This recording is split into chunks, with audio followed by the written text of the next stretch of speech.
Kamakailan lang ay nag-post ang aktor na si Sian Lim hinggil sa isyu na binabato sa kanila ng kanyang girlfriend na si Kim Chu. Nitong November 11, ay nag-post ang aktor sa kanyang Instagram na tila ba nagpapahiwatig sa isyu na binabato sa kanila ni Kim. Narito ang kanyang ipinost. Panimula ni Sian. Hi everyone, let me share with you a story. My whole purpose of being in this world is to be a blessing to those around me. May it be in the films that I make, the podcasts that I create, the paintings I exhibit, or even as simply as posting content in my social media accounts. It's designed to find that one soul who see themselves in me. A misfit in a society who clamors for perfection. A misfit in life, a black sheep if you will. Dito ay binanggit na ni Sian na may mga chismis na kumakalat ngayon ukol sa kanya. Partikular na ang isyong hiwalay na raw sila ng kanyang longtime girlfriend na si Kim Chu.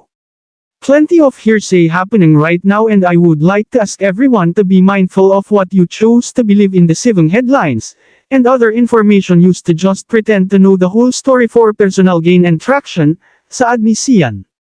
Pinag-iingat rin ng binata ang madlang netizens na maging maingat sa mga bagay na ibinanahagi nito sa social media at huwag idamay ang kanyang mga mahal sa buhay ukol sa mga issue. I ask to be mindful of what you share.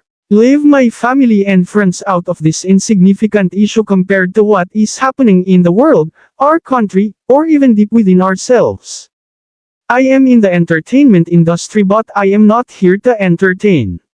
I am here to express, I am here to breathe life to the characters I play.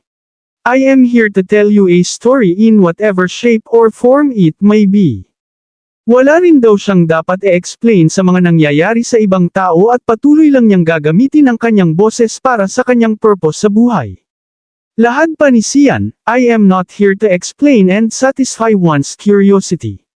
I am not here to ask for sympathy and spread hate. That is not who I am. Mahal ko ang mga tao sa paligid ko. Mahal ko ang pagkakataon na naibigay sa akin ng tadhana, and I will continue to use my voice to share my purpose.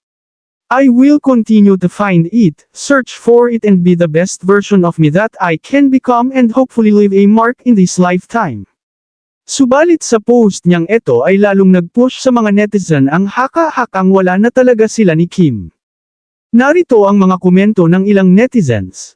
Wala naman direktang sagot tungkol sa kanila ni Kim, sana diretsyo na lang kung sila pa ba or wala na, nobela ang ginawa kaysa diretsyong sagot. Ito naman ang sabi ng isang netizen. Oo nga, therefore I conclude hiwalay na nga, ayaw lang ilabas. Meron pa ngang nagsabi ng taray, paikot-ikot lang. Ano sa tingin niyo, parang nase-sense ko din na wala nga siyang diretsyong sagot sa issue, at parang iba ang topic na binabanggit niya at hindi man lang niya nabanggit si Kim kundi ang sinabi lang niya ay mga mahal sa buhay. Huwag nga ba tayong palinlang? O sadyang mapaglinlang nga ba ang showbiz?